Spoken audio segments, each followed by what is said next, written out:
Hello there. We're getting started. People are joining in. We had the orientation set wrong, I guess. Sorry. Yeah. So it's vertical. Yeah. Let me try to adjust it again.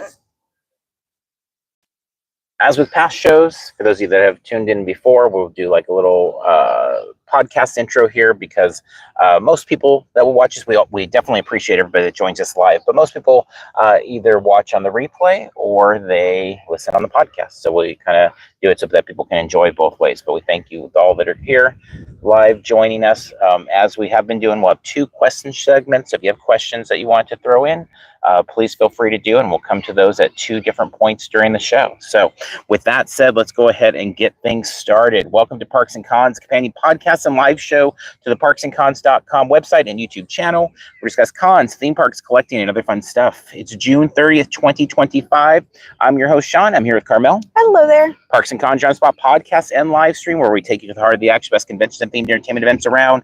Today we are recording once again in beautiful San Diego, and once again a really nice day. Definitely warmer than last week, but very, very nice weather right now in the 70s with the breeze, and all that has been really nice. So we thank everybody that's joining us live. We will be taking questions as we go, and of course we thank everybody that is watching on the replay in the future, and those of you that are podcast listeners as well. So thanks for joining us to talk some Comic-Con, as we are just, minutes at this point, hours away from July itself. We're going to be able to say Comic-Con is this month very, very soon here. So our day in San Diego, as we normally start these shows off, we actually got down here early. Well, I guess it wasn't earlier. It was actually a little bit later because of traffic, but different in getting to the Gaslamp, because we actually headed over to the Comic-Con Museum because they were having a media day there to preview some of the new stuff that they have going on this summer. So that was convenient for us because we were already planning to come down here.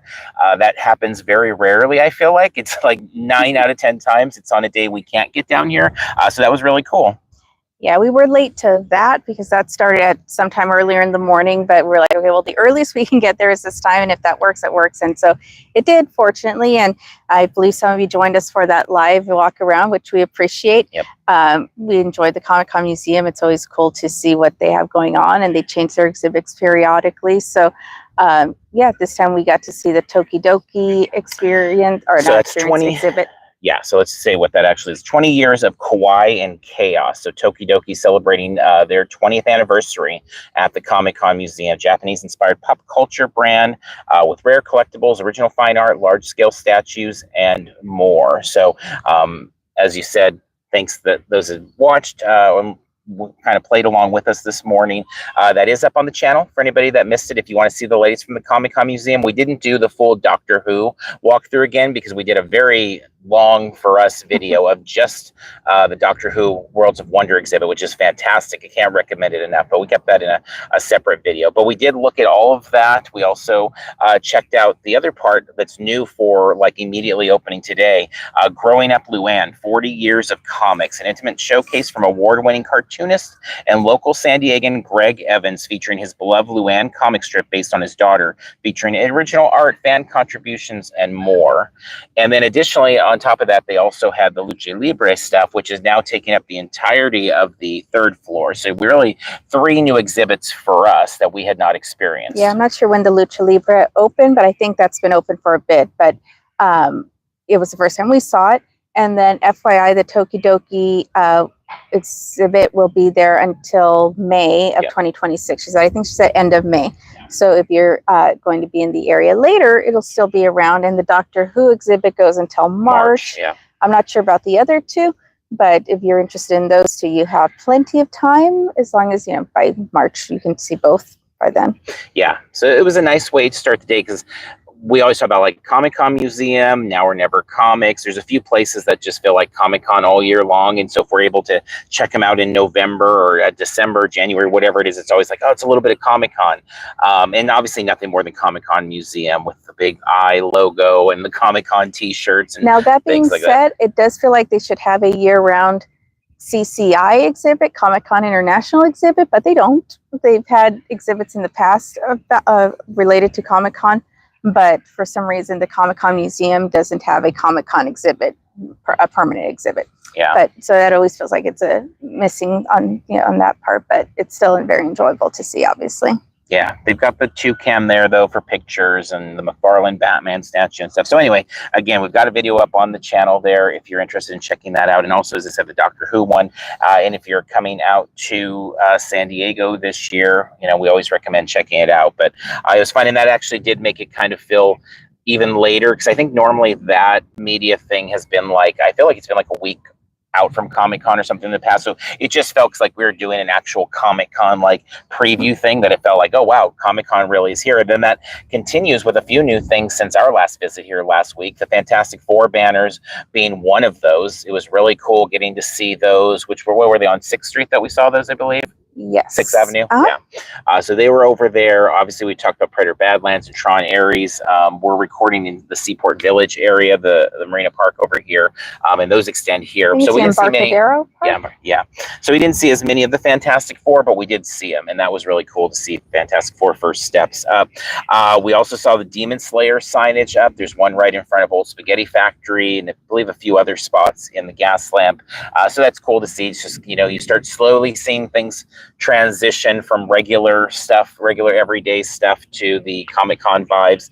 And then, of course, Hulu has their Animayhem trolley wrap, which we only saw from afar. I think in like close up today, we only saw the Crunchyroll one and Demon Slayer again.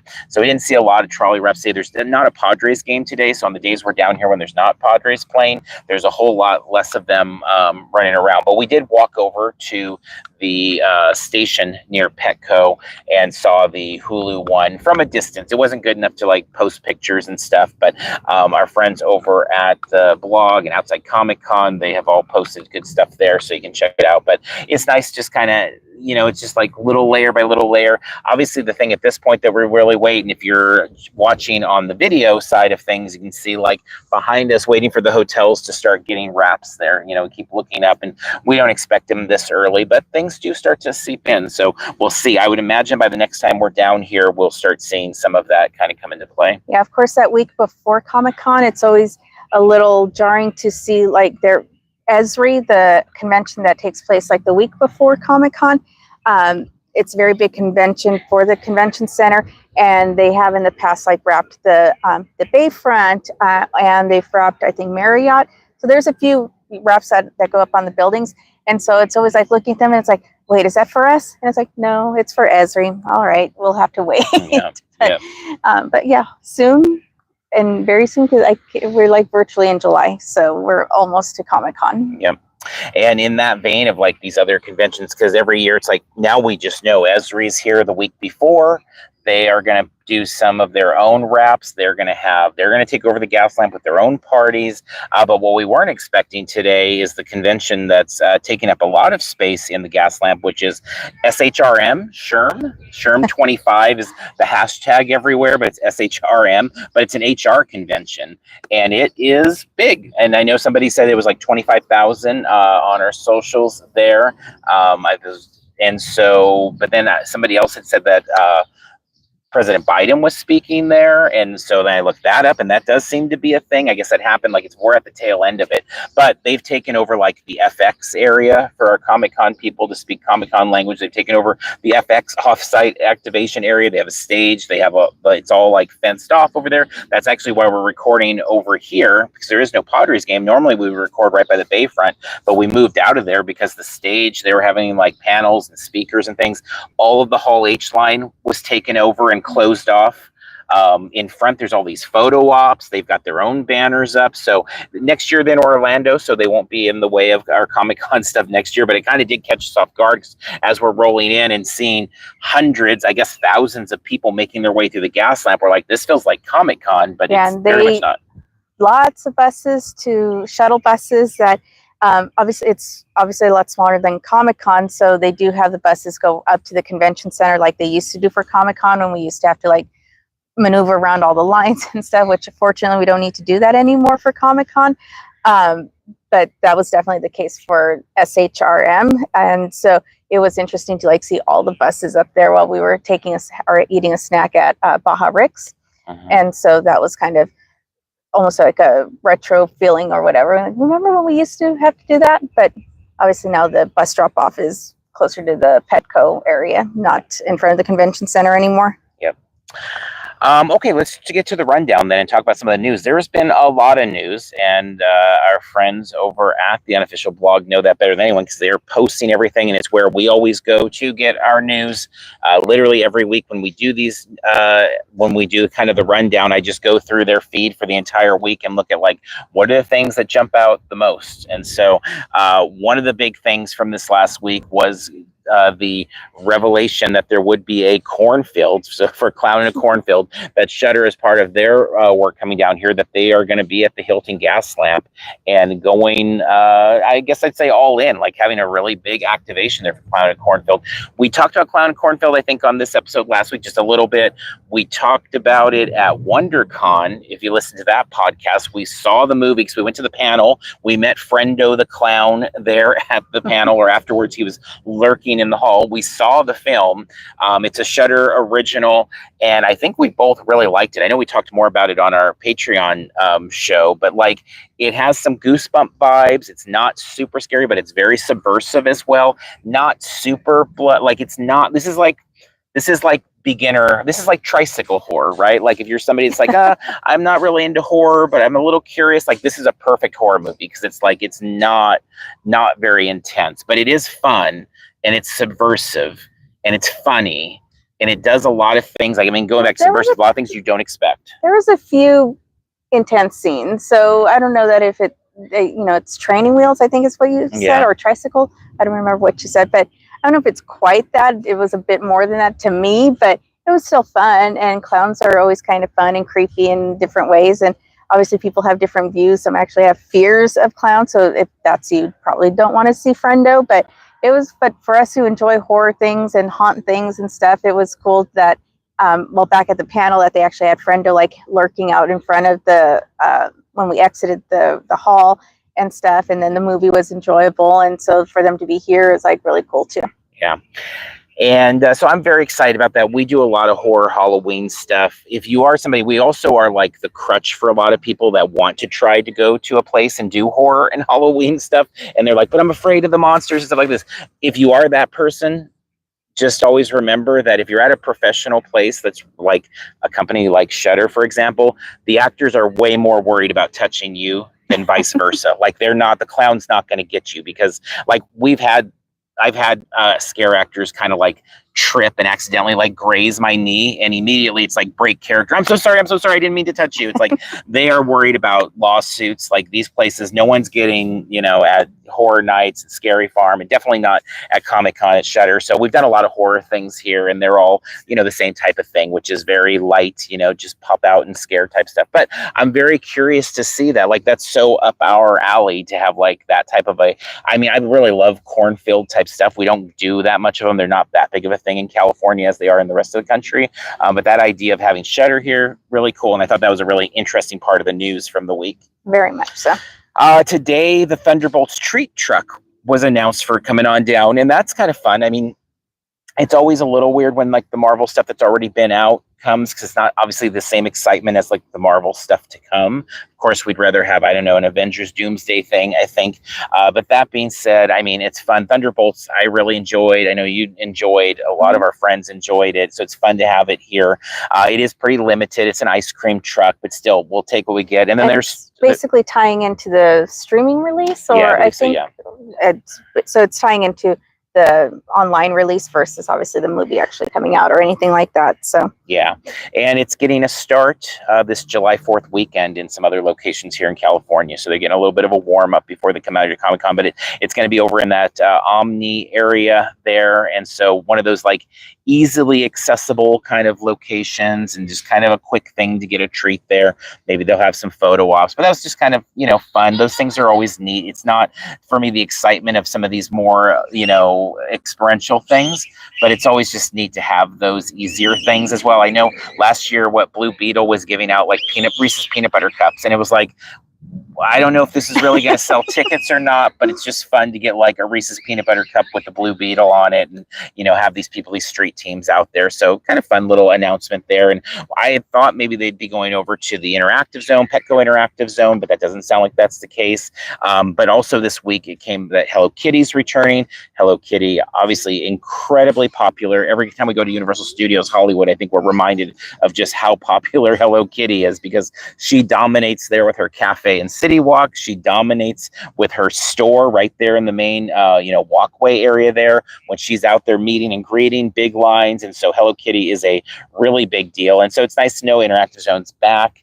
I know a lot of you have commented about kind of not loving the Interactive Zone the last few years, and like the security process being a real downer. When we were doing some video today, we kind of talk about that, because honestly, for you and I don't even know the last time we went to the Interactive Zone. It's been, I feel like, once since the pandemic, maybe. I don't know. It's just not been a big draw. And then there's been challenges to get inside with the... Yeah, I think most years we have like gone by, but then we've seen like the line and then the crowds inside, and we're like, we'll just kind of keep going. So it does get very crowded and stuff. And so, yeah, I don't know when we were last actually inside, but it's been a bit.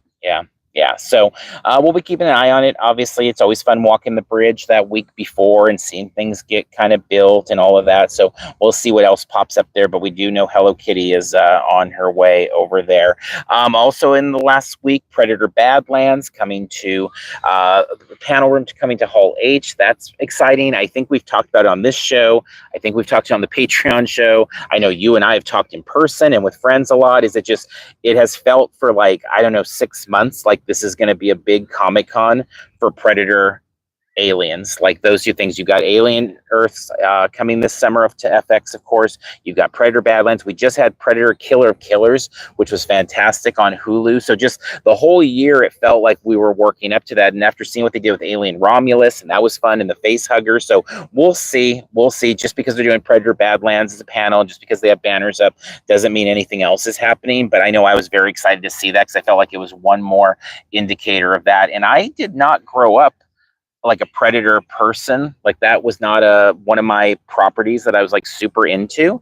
But the stuff that Trachtenberg did with Prey, like, had me all in, and the stuff they've done with Alien since has been really interesting to me. So I've become a very much a fan of Predator and Alien, the Xenomorphs. I told you earlier today, I was like, I need a Predator action figure. I don't have any. So I'm very curious to see what else, but I was excited to see that they're coming to a panel room. For sure.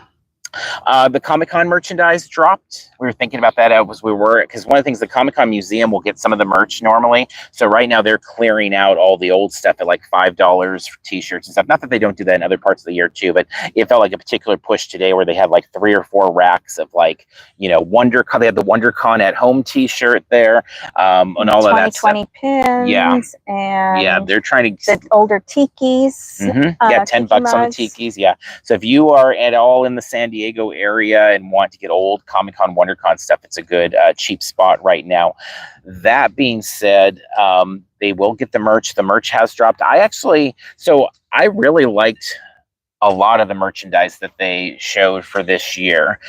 I've really liked a lot of the merchandise for many of the years. All of that said, full disclosure, I've not bought any of the merchandise since they've gone to kind of having the store and doing the online pre-sales and stuff. And it's simply been because of the price. Like the price has been really high for me. So like the sweatshirts, I want to say they were like $80. And I'm like, so like last year it was like, every year it's like, I'm going to get one of these. And then I'm like holding it and I'm like $80. Oh my gosh, I don't know about $80 for a sweatshirt. I have a lot of sweatshirts. And so once again, this year, I really like a lot of the stuff. I think a lot of their designs are really good in terms, I think they really vary, and you can tell it feels like there's a lot of thought in targeting different age groups and fashion sense. So like I work with kids in high school, and then we go to cons and we, have friends that are much older than us. And it's like, you can tell they're looking at all the ages. And so like, if somebody doesn't get a thing, it might be for somebody else and stuff. So I like a lot of it, but once again, I honestly don't know that I'll buy anything, just because I'm waiting for those like $80 sweatshirts to show up for like $40 or something like that, but we'll see. But it has been up. They've been doing their pre-orders, and some of it will hit the Comic-Con museum store. So we know some people do a little shopping there, maybe the day before, things like that. But but that is a thing that's obviously underway. Yeah, and I think it's pretty well documented, at least on the podcast side, probably not on YouTube, but I'm pretty cheap. I don't like to spend money on things unless I like really need to. And so, yeah, I don't usually, I'll like stuff and I'll look at it, but I usually will, it's pretty rare that I'll pull the trigger in general. And definitely with the Comic-Con merch, it's like, I'm always like, I think I'll wait and we'll see. And then in the end, I usually end up not getting it. So. Yeah. Yeah, but it is out there, and if you're interested, there'll be a lot of it available, obviously, during the convention as well. Did want to highlight on the exclusive sides, Loyal Subjects. They are, they're relatively new to the Comic-Con scene in terms of being a booth that people stop at. It's always interesting because you have the Hasbros and the Mattels, but then you have these other booths that start to emerge and they start to get their own lines and they start to get their own exclusives. And so they have Rainbow Bride and Strawberry Shortcake, Jim, My Pet Monster. And then this week they announced Mask. And Mask is like a big deal to a lot of people. Mask is very much it feels a little bit G.I. Joe and a little bit Transformers. So it's something that we don't get a lot of. And for 80s kids, that's something that I think ties a couple popular things and isn't as saturated. I was talking to a friend about that earlier today, it's not as saturated as Transformers and G.I. Joes because there's not much of it out there. But they have some cool stuff. And I do think I wanted to mention them on the show because I just think they are going to be one of those booths that I think we're going to see get busier in these years to come. I'm not sure if this is the year or not, but I do think it's going to be one that we're going to see getting more and more people that are going to be what's going on with their exclusives, what time do they release, can I get things online. For Mask, they're doing Rhino, which is like a very iconic part of the Mask universe, and it comes with an exclusive Scott and T-Bob, which are also like, these are all things calling back to their very expensive 80s toys, and so now the ability to get it this way.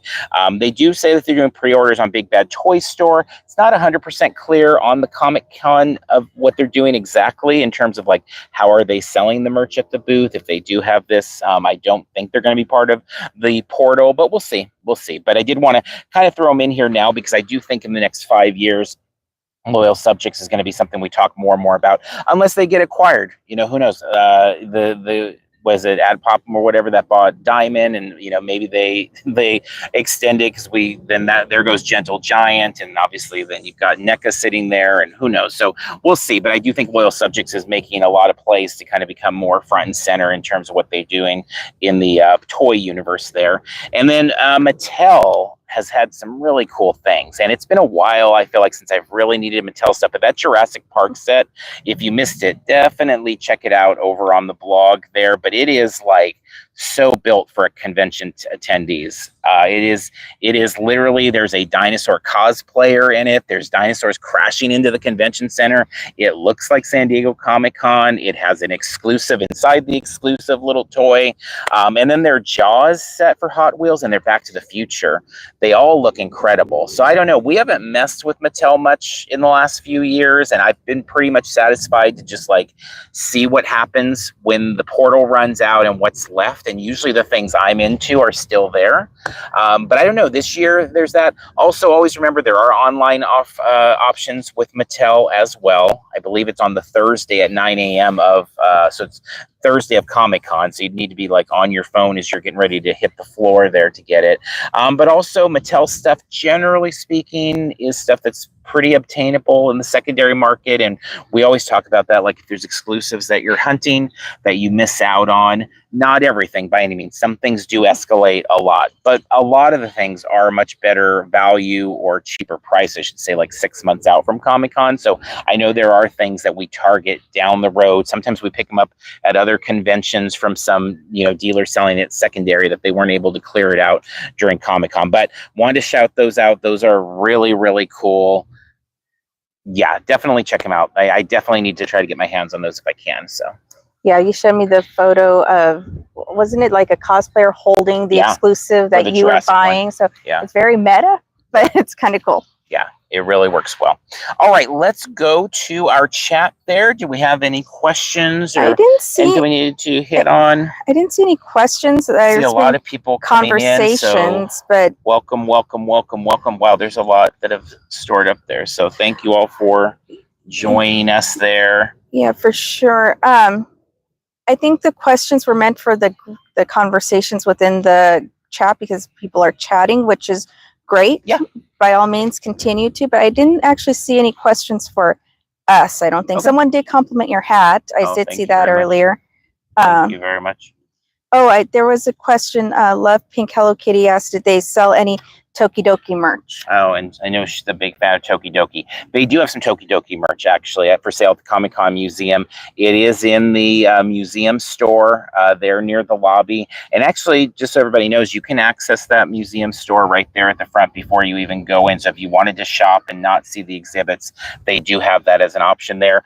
I didn't see anything that was exclusive. It all seemed like it was, you know, just general bags, clutches, things like that. They also had Lucha Libre stuff. They had comics. Didn't see anything for Luann in terms of merchandise, but that may be coming.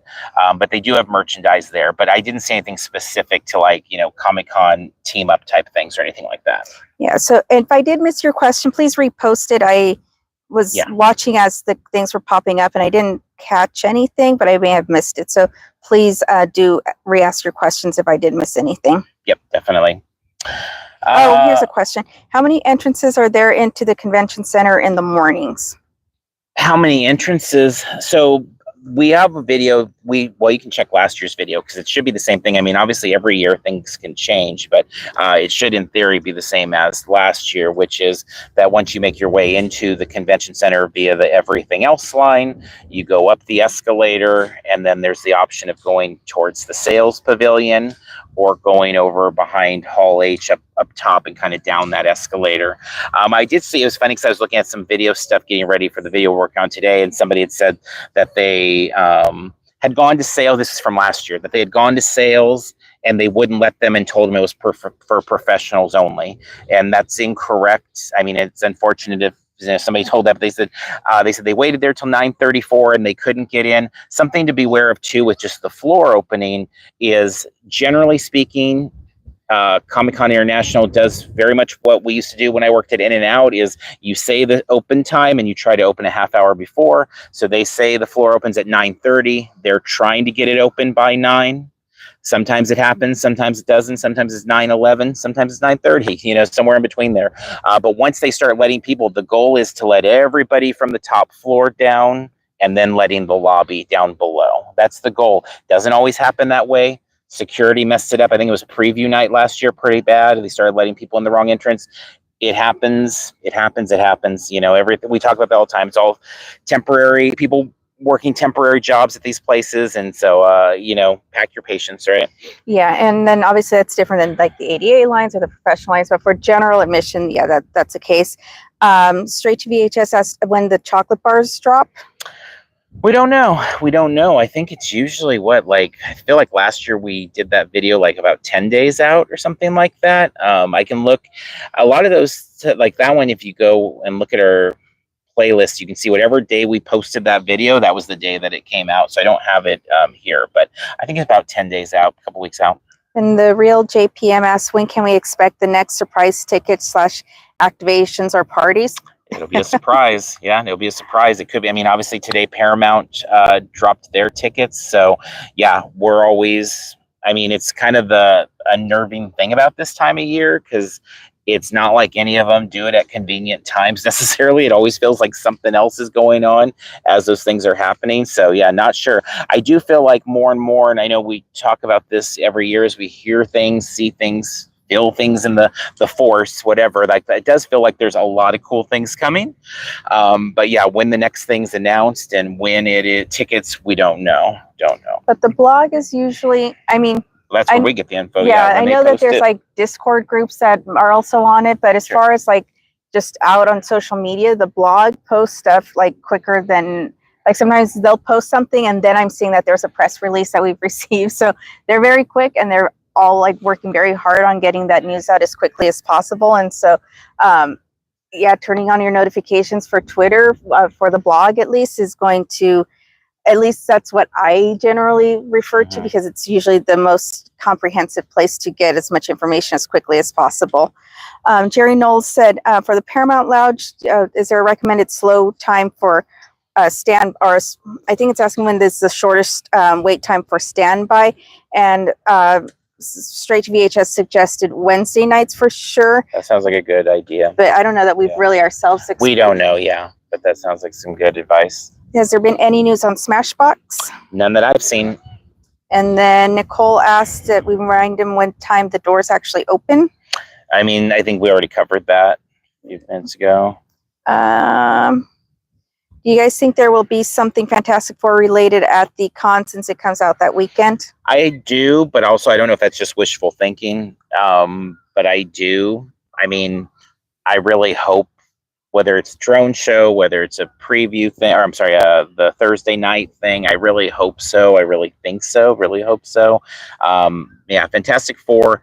I mean, I know I've told you a million times, but like so many friends that started to get into the MCU, like in 2018, 2019, and I always told them, like, if they ever going to do Fantastic Four, like that should be the best movie they ever did. Now we'll see. It's a different time. A lot of things have changed with the MCU and kind of how those things are put together and stuff. But it's just like, it's all about family, and it's in a really sincere and strong way, the comics, and there's so much to build off of. So again, I think it might be just wishful thinking, but we'll see. Yeah, it seems like it might happen. Bazinga004 asked, are there water bottle refill stations in the convention hall? There are, yes. I'm not sure all the locations, but they're definitely. Yeah, it feels like there's not enough of them, so I personally wouldn't rely on that, but they are there at places. And then the real JPM asked if we get to do the free press days for the activations, or do we experience them at the same time as everyone else? It depends on them. Yeah, I mean, we try to book things and stuff, and we don't always, though. You know, like the Lodge last year, we were able to do as part of a preview. They had reached out, invited us out.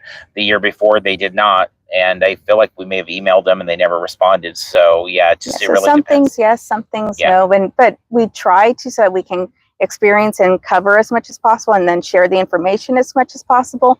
But yeah, not always. Yeah. And then we discussed, there's a question about anything about Petco Zone, which I think we kind of discussed Yeah, we got that earlier. already. Just Hello Kitty is all that I know of that's been announced so far, but definitely more to come. Okay, so I think we're caught up. Yeah. All right, let's look at our preview of what we have coming up here this week in terms of like videos and things like that. We do have our Outside the Convention Center video that we were working on today. So I think we pretty much have that together. And so we'll be editing that, and we'll be getting that up on YouTube soon. So that's, I guess, when we started doing videos for Comic-Con, it was two. It was the inside the convention center and the outside the convention center. And so this is the outside one. So that one will be coming very soon. Also, I would imagine this week, sometime in the next, right before we do the next live, I think, will be the exhibit hall floor. So last year, they announced the exhibit hall map on July 2nd. And so then we were, I think, at Anime Expo, and then we did the video when we got back home on July 4th. So at some point, we'll get the map, and at some point, we'll do our annual video on that. That seems to be, of all the videos we do, the one people like the most, or that the most people watch, at least, in our prep stuff. So we'll definitely be doing that. So those two videos will be coming out in the next week here. Also, for our Parks and Cons crew, we reiterated last week, but the sign up for the preview night tours is going to be going up here probably tomorrow, I believe. And so please make sure to sign up once Carmel gets that up there. That is where we do, that's our Patreon supporters, which we thank you all so much. And we do a tour of the Gaslamp on preview night, the morning of, to kind of look at the latest. And it's always just kind of a fun time to soak in, like, it's game day. Like, today is Comic-Con, and like, what are these activations? What are these wraps that we've been taking pictures of and all of that, and to kind of come together and hang with some of the people that are definitely our biggest supporters. And so, yeah, that should be up very soon here. Yep, I'll get that sign-up sheet very soon. And then our swag bag winner, we'll announce that, and then we'll post it on social media as well. But we had a contest this last week for another one of our bags of swag. I know a lot of people like the Ian Malcolm in it and the Megatron. Those seem to be the things that caught the most people's attention. But here is the winner. It is at Patricia Vittori on X/Twitter. Patricia, and then Vittori, Vettori.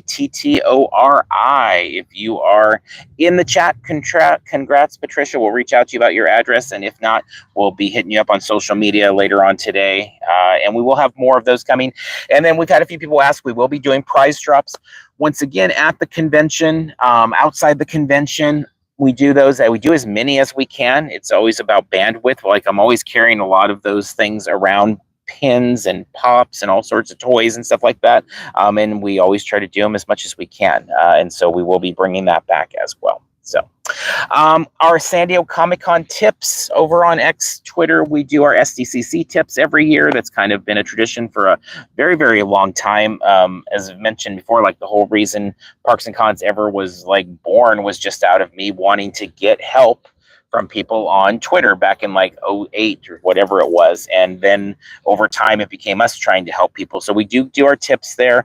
Some of them change from year to year. Some of them remain consistent. I think the two that we have for this week that I wanted to highlight are ones that we've had for quite some time. And so the first one seemed to have a lot of people chiming in that they agreed, but was the idea of remember to be honest with friends and family that ask for SDCC favors. Most things about the show are challenging and take many hours of commitment. And so anybody who's been to Comic-Con before has probably experienced this. I know we've experienced it a lot, where people reach out, they saw something on news, they saw something on social media, and they're like, hey, can you grab me, and then fill in the blank. Can you grab me this print? Can you grab me this autograph? Can you grab me? Can you get me this exclusive that's limited to 5 because I really, really want it? Yeah. It's like, no, I can't. There's so much. So it's good to kind of preemptively let people know if you know, it's hard if you're at the con and then to be explaining and stuff. But I think now at this point, we don't have it come up really, because the people we've had 20 years of like people getting to know, like, oh yeah, it's like really tough to get some of this stuff. And of course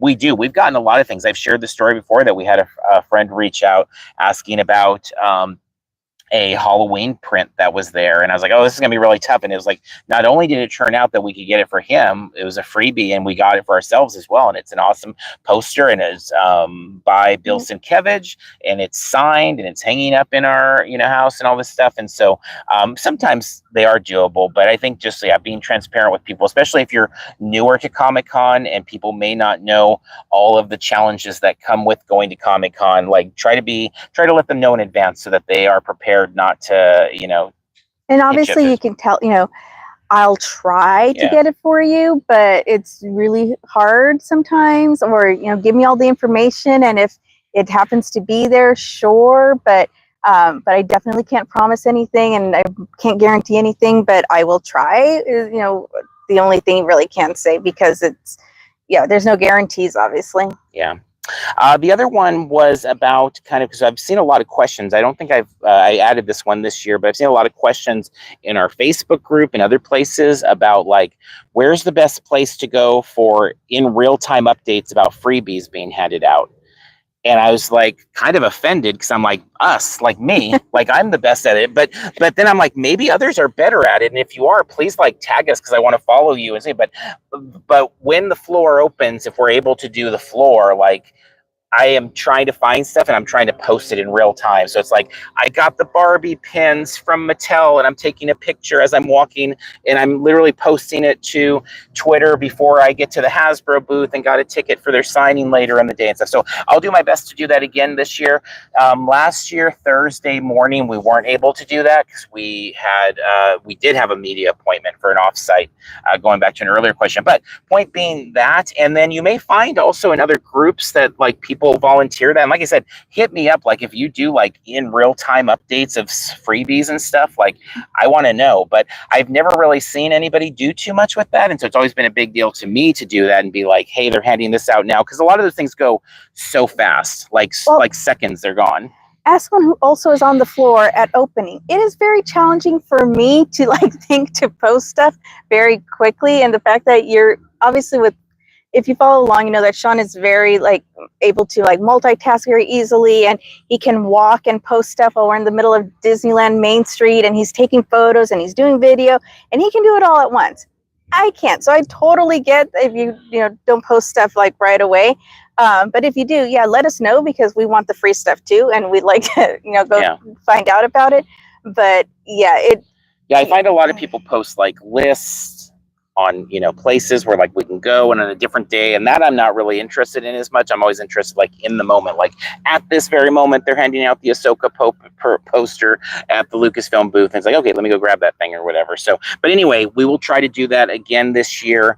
I will say, if you follow along with us on multiple locations, so like Threads, for example, or Blue Sky, as things are getting busier, I am having a tougher time keeping up with them. So I go to where we have the most people that are interested. And so that is normally going to be our Instagram stories and Twitter. Twitter is going to be first usually. And so, but it's tough to find the time to go over to we have 900 people on Blue Sky and get all that info over there as well. 'Cause it's tough to post stuff in real time as it is, as fast as we do. But if you want to see a preview of it, I mean, you can search our feed and go back to last year, but a lot of times there'll be like 6 posts in a morning or things like that. So try to do that again. And again, yeah, we always appreciate people that like to do that stuff too and share all that stuff. So, okay, let's go back to our questions. Let's see. Love Pink. Hello, Kitty.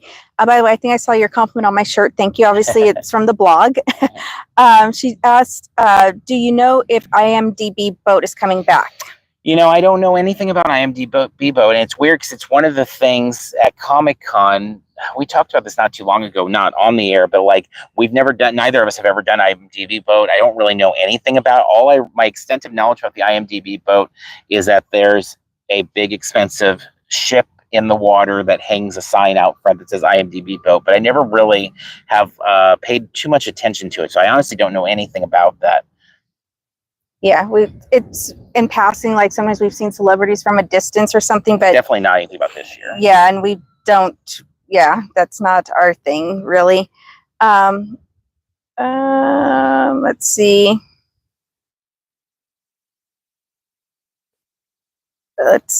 I don't see any other questions. I think we got them all in the last session. There is conversations, but yeah, cool. Yep, good stuff. Okay, so let's move on to the next thing, our go watch it, as we kind of start to round out the episode here. So at this point, we're getting into the stage of Comic-Con. Was this the 3rd week in a row we've been down here? So we've started to develop a bit of a library there of videos that you can check out on the channel, and more coming. Once Comic-Con comes, like once preview night comes, we usually start putting up quite a few videos. Last year, I think, was the least we had done during the actual con for whatever reason, but usually we're putting several up. So like last year, I think the McFarlane event, we did get to do a preview of the McFarlane stuff like before preview night, and we put a video of all of that stuff up on the YouTube channel. So more will be coming. It'll continue to come. It'll be harder to like plug any of it the way that we are doing it now, but we do have a backpack video up. We have the sweet treats video up. The quick eats video just went up in the last few days. We have our talk shows that we've been doing. The other 2 of those are up on the channel, as well as a tour of Fifth Avenue. As we said, we're going to be doing another one of those, and so that way we kind of do a more wide range look at the Gaslamp, and it'll kind of incorporate 4th, 5th, and 6th to give a little bit more there. We were going to do a Seaport Village one, but there wasn't that much interest in that one. So I don't know if it's just too far for people or whatever. So we've put that one on the back burner. If it's really important to a lot of you, like let us know and we'll see if we can fit that in. But for right now, the next plan on the tour type one will be that 5th Street. And then as we get to a week out from the con, we'll start shifting to doing like tours of the builds and things like that. So it'll be more about like actually what we're seeing in terms of updates on wraps and things like that. We also have the Comic-Con Museum video up, and then we will have the outside Comic-Con video coming up, as well as the exhibitor map one in the next few days. So quite a few. Yeah, and I did see in the comments, I thought someone was interested in the Seaport Village builds of what's happening there. But yeah, I don't think that's a big, like, I don't think there's a lot of people asking for that. So that makes sense. Some questions have popped up. Do you think we have time to? Okay. Let's see. Someone asked about the how to get on the boats. If it's the IMDb, maybe the crowd can answer that, because again, that's not one that we've done. Mikey asked for thoughts on Fallout having a panel. That would be awesome. I really love Fallout. Like, I don't have any familiarity with the video game, but the show really loved. Very excited that they have a maze at Universal Studios this year for Horror Nights. Very curious to see what they do with it. That would be awesome. I mean, season 2 is coming down the line, right? So I think that's a good, that would be the type of one that I would like lean towards betting on. And you know, again, a lot of times with these two, I feel like, well, maybe it's just the wishful thinking. Same as Fantastic Four. Like, I really do want a Fallout thing. I really want something for the boys. I really want, these things that we love. We always want to see here at Comic-Con. But I think that's a good call. Then the real JPM asked, "You guys planning anything fun for 4th of July?" We'll be at Anime Expo. So Anime Expo, and it's actually, I'm glad you asked that because if you guys are interested, we'll have lots of stuff coming from Anime Expo. We do lives of the floor there. Man, the floor at Anime Expo makes Comic-Con look not very busy. Like, it's really something. It is really like outrageous how crazy packed that place is, the LA Convention Center. So we do a live at the opening, which is Thursday morning this year. So I will be there doing that. We usually do the cosplay lobby because the cosplay there is prolific and the lobby is just packed with it. So we usually try to do that around 12:30 on the Thursday, Friday, and Saturday of the show. And then we'll see what else. I guess it looks like we're going to the Rocky Moto panel. That we got something about that they'd asked us to come out. So curious to see that and maybe a few other things there. But yeah, we'll definitely be there. Then Matt A asked, "Is your part 2 video on restaurants in the Gaslamp coming up soon?" We will announce that soon. But yeah, I'm not sure the exact date yet. And then someone commented that they agree that Seaport Village isn't interesting, but then the next comment is, "Do one," and I think that's regarding that. Okay. I'm staying at MGH for the first time. There's some good stuff. I like Seaport Village. We've done videos in the past, and it's always like barely any views. And whenever we post anything about Seaport Village, like barely anybody interacts with it. And I'm always like, maybe nobody cares about Seaport Village but us. I don't know, but we'll see. We'll see. And then, are we familiar with the tabletop area at the Marriott? Is it worth checking out? We are not. We are not familiar with it. Let somebody else answer that one. Then this, I think, will be the last one that we'll take, if any do pop up. Are there any panels you hope will be at SDCC this year that hasn't been announced yet? Well, that Fallout one was a really good one. But aside from that, I don't know. Do you have any? Well, oh my gosh, I'm drawing a blank. Philadelphia. What is that show called? Oh, It's Always Sunny. It's Always Sunny in Philadelphia. When they used to do panels, we hadn't watched the show. During the closure, we caught up on everything and watched everything, and then they haven't been back since. So it would be really awesome if they would come back, because then we could actually go to one of their panels and know what everybody's so excited about. But yeah, really just in general, there's like lots of different things, but that's the first one that jumped to my mind. Yeah, that's a really good call. Outside of that, anything Fantastic Four related would be amazing. And then, not that we'd be able to get into it even if they do, but that would probably be at the top of my list. To see Galactus, just if you follow along with on our social media side, we've got a Galactus rug this weekend from I think it's Fantastic Four number 210 at Anime Days. We're at that convention. And so yeah, I love Galactus. Seeing him rise in the form that he did of the drones over Petco last year was literally a highlight of the entire year. So I do hope we get something with Fantastic Four, whether it's that or not, I don't know though. Yeah. And then Alejandro, who is one of our Patreon supporters, so thank you very much for being here and for your support always. But he hopes to see us at AX. So yeah, it'd be cool to see you there. Yeah. Alrighty then. We will be back for our next episode. It's looking like it's going to be actually July 10th. So we've been coming down here on Mondays, but I don't think it's going to be possible for us to get down here next Monday. It's not looking that way. We have another thing that will be down here we can't really talk about yet for July 10th. So we'll have more to say about that as soon as we can. But July 10th should be the next day down here. So that is a week from Thursday. So a little bit longer there. If something comes up and we're able to pop down here to get stuff, we definitely will. I don't know that we will do a live with that, but July 10th. And then from July 10th, the following week, we plan to be down here, I think, 3 days. So there'll be quite a few shows. We'll have, obviously, the second part of that live that we talked about with the restaurants in the Gaslamp coming up as well there. And then it's Comic-Con week, and we do a lot of lives and videos and all sorts of stuff once we hit the ground. So as long as, and I know we've talked about different, you know, health challenges and all those things. So as long as we're able to be here and do things on that Monday, we'll have a lot of stuff going up that week as well. So lots of time to talk Comic-Con in the weeks ahead as we get closer and closer. As I said, just a few hours away from saying Comic-Con's this month. So we are really getting there. Things are getting very real. So So thank you for joining us live, for those of you who did join us live. Yes, 100%. All right, so we are going to wrap up here. We want to thank our Parks and Cons crew over on Patreon. Again, watch out for that sign up to be part of our tour on preview night. If you're interested, Or in the morning of preview night. Yeah. If you're interested in supporting the show, please, please, please check us out on Patreon. Also, if you've not already done so, please give this video a like wherever you're watching it, at whatever time you're watching it. And also, if you can, leave us positive reviews wherever you find the podcast format. You can follow along with us in real time on Parks and Cons and X, Twitter, Facebook, Instagram, Threads, TikTok, and of course, YouTube. Will post as much as we can to all of those different locations. We are wrapping up from the home of San Diego Comic-Con. Until next time, we'll see you in line somewhere.